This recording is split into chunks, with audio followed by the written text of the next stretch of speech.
एक दिन भगवान शिव अपनी पत्नी देवी पार्वती और पुत्रों भगवान गणेश और भगवान कार्तिकेय के साथ कैलाश पर्वत पर आराम कर रहे थे। अचानक ऋषि नारद मुनि भगवान शिव के सामने प्रकट हुए और उनसे अपनी आज्ञा की प्रार्थना की।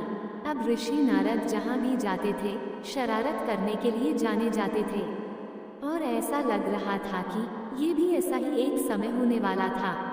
नारद के हाथ में एक सुनहरा आम था जिसे उन्होंने भगवान शिव को दे दिया। शिव आश्चर्यचकित थे और उन्होंने नारद से पूछा, आप मुझे यह आम देने के लिए इतनी दूर कैलाश पर्वत पर क्यों आए हैं? यह कोई साधारण आम नहीं है।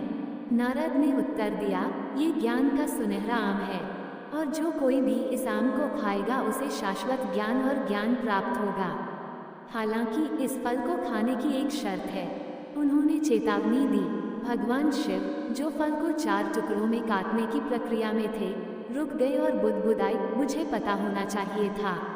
नारद, अगर किसी को कुछ देते हैं तो कुछ शर्तों के साथ आना पड़ता है और मुझे यकीन है कि कुछ शरारतें भी चल रही हैं।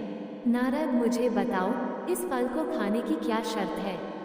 भगवान शिव ने नारद से पूछा। अपने चेहरे पर एक मुस्कान के साथ नारद ने उत्तर दिया, ये फल केवल एक व्यक्ति को खाना है। जब नारद शिव को फल के बारे में समझा रहे थे तब पार्वती, गणेश और कार्तिकेय वहां प्रकट हुए। जब लड़कों ने सुनहरे आम को देखा तो उनमें से प्रत्येक ने उसे खाने की इच्छा जताई। दोनों लड़के ये साबित करना चाहते थे कि वे श्रेष्ठ हैं और इसलिए उन्हें फल खाना चाहिए। शिव निराश थे क्योंकि वे एक पुत्र के लिए दूसरे पर पक्षपात नहीं करना चाहते थे और न ही पार्वती, इसलिए उन्होंने अपनी एक युक्ति से नारद को चुकाने का निश्चय किया। लड़कों, ऋषि नारद तय करेंगे कि आम किसे मिलेगा।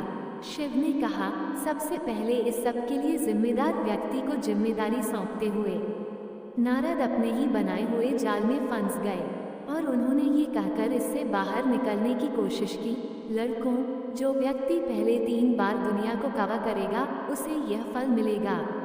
नारद के ये शब्द कहने से पहले ही कार्तिकेय अपने वाहन एक मोर में कूद गए और जल्द ही दृष्टि से ओझल हो गए।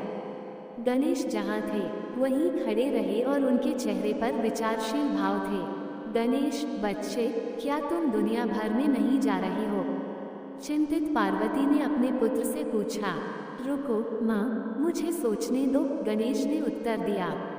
इस बिंदु पर कार्तिकेय चिल्लाते हुए उनके पास से गुजरे, मैंने एक चक्कर पूरा कर लिया है। गणेश, अपने आप को मैदान से हटा दें और कम से कम शुरू करें, मैं ऐसे ही जीतना नहीं चाहता। कार्तिकेय को 100% यकीन था कि वह जीतेंगे। उनका वाहन मयूर था जो कि गणेश के नीच चूहे के विपरीत था और उन्होंने पहले ही एक चक्कर पूरा कर लिया था, जबकि गणेश अभी भी कैलाश पर्वत पर बैठे थे। इस समय तक गणेश ने तय कर लिया था कि वह इस प्रतियोगिता को जीतने के लिए क्या करेंगे। जैसे ही उन्होंने उठना और चलना शुरू किया, कार्तिकेय चिल्लाते हुए आगे बढ़े कि यह उनका दूसरा राउंड पूरा हो गया है और उनके पास जीतने के लिए बस एक और राउंड है।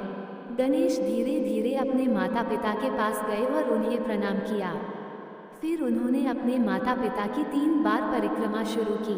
शिव और पार्वती हैरान थे और उन्होंने गणेश से पूछा, बच्चे, तुम्हें दुनिया की परिक्रमा करनी थी तो इसके बजाय तुम हमें क्यों घेर रहे हो?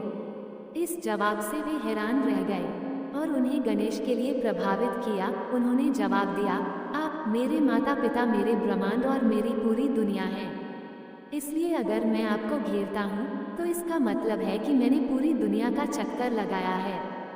ये कहते हुए उन्होंने अपना तीसरा चक्कर ठीक वैसे ही समाप्त किया जैसे कार्तिकेय दुनिया भर में अपनी तीसरी यात्रा पूरी करने के बाद कैलाश पर्वत पर पहुँचे। मैं जीत गया, मैं जीत गया, कार्तिकेय चिल्लाए। गणेश, आप अभी भी यहीं हैं जबकि मैंने दुनिया की 3 बार परिक्रमा की है। नहीं मेरे बेटे, भगवान शिव ने कहा, गणेश विजेता है। लेकिन कैसे? वह तब भी यहाँ था जब मैंने 3 चक्कर पूरे कर लिए थे, कार्तिकेय ने पाउट के साथ पूछा। भगवान शिव ने समझाया कि गणेश ने क्या किया और फल उन्हें सौंप दिया। कार्तिकेय इस बात से नाराज थे कि उनके भाई ने उनके ऊपर एक तेजी से वार किया था, लेकिन वह कुछ नहीं कर सके क्योंकि गणेश ने जो किया वो बिल्कुल सही था और उनसे कहीं अधिक बुद्धिमान साबित हुआ था। यदि आपको ये स्टोरी पसंद आया तो प्लीज़ वीडियो को लाइक करें, शेयर करें और हमारे चैनल को सब्सक्राइब करना ना भूलें। धन्यवाद।